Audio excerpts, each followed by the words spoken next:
Hello મિત્રો, આજના વિડીયોમાં હું તમારી સાથે શેર કરી રહી છું ચણા દાળ તડકા, જે એકદમ ટેસ્ટી છે।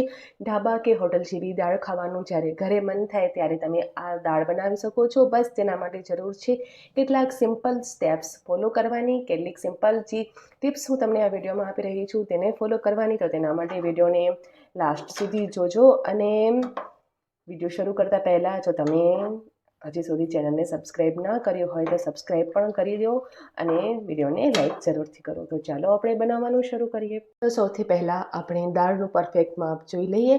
તો 1 વાટકી તમારે દાળ બનાવવી હોય તો પોણી વાટકી જેટલી ચણાની દાળ લેવાની છે અને પા વાટકી જેટલી આપણે લઈશું મગની ફોતળા વિનાની દાળ।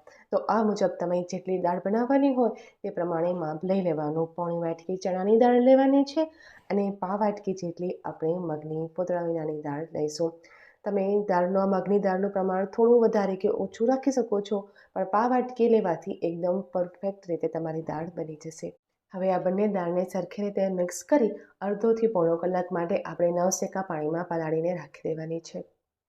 તો અહીં મેં પહેલેથી દાળને પલાળીને રાખી દીધી હતી પોણા કલાક માટે નવસેકા પાણીમાં। તમે જોઈ શકો છો આ રીતે 2 ફાડિયા થઈ જાય એવી દાળ થઈ ચૂકી છે। તો બસ આપણે એવી જ દાળ લેવાની છે। બંને દાળને આપણે એકસાથે જ પલાળી લેવાની છે। હવે પલાળેલી દાળને આપણે કુકરમાં લઈ લઈશું।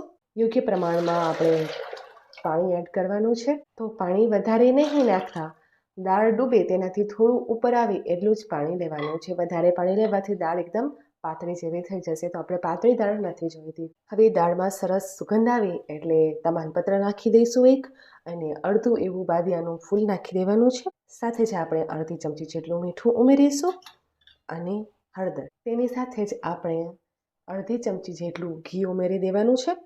ઘી નાખવાથી દાળની સુગંધ ખૂબ જ સરસ આવશે। હવે ગેસની ફ્લેમ આપણે ઓન કરી અને 5 થી 6 વિસલ થઈ જાય ત્યાં સુધી દાળને બાફી લઈશું। હવે કુકરનું પ્રેશર રિલીઝ થઈ ગયા બાદ ઢાંકણું ખોલી દીધું છે। તમે જોઈ શકો છો દાળ એકદમ પરફેક્ટ રીતે કૂક થઈ ચૂકી છે। ન તો એકદમ મેશ થઈ છે અને ન તો આખી દેખાય છે। તો બસ આપણે એવી જ દાળ જોઈએ છે। તો હવે નેક્સ્ટ પ્રોસેસ તરફ જઈએ અને દાળનો વઘાર કરીએ। તો વઘાર માટે અહીં આપણે 1.5 ચમચા જેટલું તેલ લીધું છે અને થોડું એવું આપણે તેમાં ઘી પણ નાખી દઈશું। ઘી એડ કરવાથી વઘારની સુગંધ એકદમ સરસ આવે છે, દાળનો ફ્લેવર પણ ખૂબ સરસ આવે છે। તમે ઈચ્છો તો માત્ર ઘીમાં પણ આ દાળને વઘારી શકો છો। હવે તેલ અને ઘી સરસ રીતે ગરમ થઈ જાય એટલે રાઈનો વઘાર કરીશું। સાથે જ જીરું પણ નાખી દઈએ। રાઈ સરસ રીતે ફૂટી જાય એટલે આપણે 2 આખા લાલ મરચાંને તોડી અને વઘાર નાખી દેવાનું છે। સાથે જ આપણે લસણની કળીને બારીક બારીક સમારીને નાખી દેવાની છે। ઝીણું કાપેલું લસણ ખૂબ જ સરસ ફ્લેવર લાવે છે। ગેસની ફ્લેમ હમણાં આપણે સ્લો રાખવાની છે, વઘાર બળે નહીં તેનો ખાસ ખ્યાલ રાખવાનો। લસણ હલકું એવું બ્રાઉન થઈ ગયું છે ત્યારે આપણે હિંગ એડ કરી દઈશું અને તેની સાથે જ 1 મીડિયમ સાઇઝની ડુંગળીની ઝીણી કાપી લીધી છે તેને પણ આપણે એડ કરી લઈએ અને સરસ રીતે સાંતળી લઈશું। ડુંગળી ઘીમાં સાંતળાઈ રહે ત્યારે ખૂબ જ સરસ સ્મેલ આવતી હોય છે। આપણે વધારે નથી સાંતળવાની, હલકો એવો ગુલાબી રંગ પકડી લે ને ત્યાં સુધી જ આપણે ડુંગળીને સાંતળીશું। હવે ડુંગળી એકદમ સરસ રીતે સાંતળાઈ ગઈ છે ત્યારે આપણે તેમાં લીલા મરચાં અને ટામેટું નાખી દઈશું। 1 મીડિયમ સાઇઝનું ટામેટું લીધું છે અને લીલા મરચાં જે છે તે બિલકુલ પણ તીખા નથી। તીખાશ વગરના લીલા મરચાંને આપણે ઝીણા ઝીણા સમારી લીધા છે અને તેને આપણે તેમાં એડ કરી દઈશું। હવે ટમેટાની સાથે જ આપણે મીઠું એડ કરીશું। દાળ બાફતી વખતે પણ મીઠું એડ કર્યું છે તો હમણાં આપણે મીઠું ફક્ત મસાલા જેટલું જ એડ કરવાનું છે। સાથે જ આપણે લાલ મરચાંનું પાવડર 1 ચમચી જેટલું લાલ મરચાંનું પાવડર નાખીશું અને હળદર નાખીએ।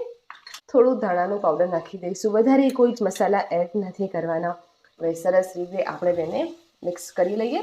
આવી રીતે મસાલો તૈયાર કરવાની જ ખૂબી છે। તમારી દાળ એકદમ ઢાબા અને હોટલ જેવી જ બનશે, તેનાથી પણ વધારે ટેસ્ટી અને ઓછા ખર્ચામાં તમે આ દાળ બનાવી શકો છો। હવે મસાલા બળે નહીં તેને માટે આપણે થોડું એવું પાણી નાખીશું। 3 થી 4 ચમચી જેટલું પાણી નાખી ગેસની ફ્લેમને આપણે મીડિયમ કરી દઈશું અને ટમેટાં તેમજ મસાલામાંથી તેલ છૂટું પડે ત્યાં સુધી તેને પકવીશું। 2 થી 3 મિનિટમાં જ આ પ્રોસેસ થઈ જવાની છે। હવે તમે જોઈ શકો છો તેલ એકદમ છૂટું પડી ગયું છે અને ટમેટાં તેમજ ડુંગળી પણ ખૂબ સરસ રીતે મેશ થઈ ચૂક્યા છે। તો બસ આવું જ વઘાર આપણે જોઈએ છીએ। હવે અહીં આપણે એક સ્ટેપને ફોલો કરીશું। આ મસાલામાંથી થોડું મસાલું 1 મોટા ચમચા જેટલું આપણે અલગથી કાઢી લઈશું અને તેનો ઉપયોગ આપણે પછીથી કરવાના છે. તો આ રીતે આટલો મસાલો મેં કાઢી લીધો છે અને તેને આપણે સાઈડમાં રાખી દઈશું. મસાલાને સરખી રીતે આપણે મિક્સ કરી લઈએ. હવે બસ આ જે આપણે દાળ બાફીને રાખી હતી તે દાળને આપણે એડ કરી દેવાની છે. બધી જ દાળ એડ કરી દઈશું. આ દાળ વધારે ઘટ્ટ જ હોય છે, પાતળી નથી હોતી, તો આપણે વધારે કોઈ પાણી એડ નથી કરવાના. સરખી રીતે મિક્સ કરી અને દાળને ઉકળવા દઈશું. જેટલી વધારે વખત આ દાળ ઉકળશે તેટલી જ ઘટ્ટ થશે અને તેટલું જ તેનો ટેક્સચર સરસ આવશે. અને ટેક્સચર સરસ આવવાથી દાળનો જે ટેસ્ટ છે તે પણ ખૂબ સરસ આવવાનો છે. તમે જોઈ શકો છો દાળ ખૂબ સરસ રીતે આપણી ઉકળી રહી છે. જેટલી તમારે ઘટ્ટતા જોઈતી હોય તે મુજબની તમારે દાળ ઉકાળીને ઘટ્ટ કરી લેવાની છે. ભાત સાથે ખાવા માટે આ ટાઈપની જે દાળની કન્સિસ્ટન્સી છે તે એકદમ પરફેક્ટ છે. તો તમારે રોટલી સાથે ખાવી હોય તો વધારે વખત ઉકાળી લેવાની. ઉકાળવાની પ્રોસેસ આપણે મીડિયમ ફ્લેમ પર જ કરવાની છે, હાઈ ફ્લેમ પર આપણે નહીં કરીએ. હવે આપણે ધાણા નાખી દઈએ અને જો તમારે વધારે ચટપટી દાળ જોઈતી હોય તો અડધા લીંબુનો રસ ઉમેરી દેવાનો છે. તેનાથી ખૂબ જ ટેસ્ટી સ્વાદ આવે છે. લીંબુને તમે સ્કીપ પણ કરી શકો છો. હવે આપણે એક ફાઇનલ સ્ટેપ કરવાનું છે જેનાથી દાળની સ્મેલ તેમજ દાળનો ટેસ્ટ ખૂબ જ પરફેક્ટ આવવાનો છે. તો ચાલો કરી લઈએ તેને પણ. હવે એક નાના વઘારિયા અથવા ચમચામાં તમારે તેલ ગરમ કરવાનું છે. તેલની જગ્યાએ તમે ઘી પણ લઈ શકો છો. હવે આપણે તેમાં નાખીશું લસણ અને સૂકા લાલ મરચાં. તેની સાથે જ આપણે કશ્મીરી લાલ મરચાંનો પાવડર એડ કરી દઈશું, 1 નાની ચમચી જેટલો. અને જે મસાલો આપણે પહેલે કાઢી રાખ્યો હતો તે મસાલો આપણે તેમાં એડ કરી દેવાનો છે. હવે આ વઘાર રેડી થઈ ચૂક્યો છે, તેને આપણે દાળમાં એડ કરીશું. તો દાળ જે ધીમા ગેસ ઉપર ઉકળી રહી છે તેમાં આપણે આ વઘાર એડ કરી દઈએ. અને બસ આપણી પરફેક્ટ રીતે ઢાબા સ્ટાઇલ દાળ બનીને રેડી છે. હવે આપણે તેને વધારે તો નહીં મિક્સ કરીએ, બસ હલકું એવું મિક્સ કરી દઈશું અને ગેસની ફ્લેમને આપણે ઓફ કરી દઈએ. તો મિત્રો આ રીતે તમે ઘરે જ એકદમ સરળ રીતે થોડી જ ટિપ્સને ફોલો કરી અને ઢાબા જેવી જ દાળ બનાવી શકો છો, જે ઘરમાં નાનાથી લઈને મોટા બધાઓને ખૂબ જ પસંદ આવવાની છે. તો આપણે મળીએ હવે આગલા વિડીયોમાં. વિડીયોને શેર જરૂરથી કરજો અને ચેનલને સબસ્ક્રાઈબ પણ કરો. Thank you.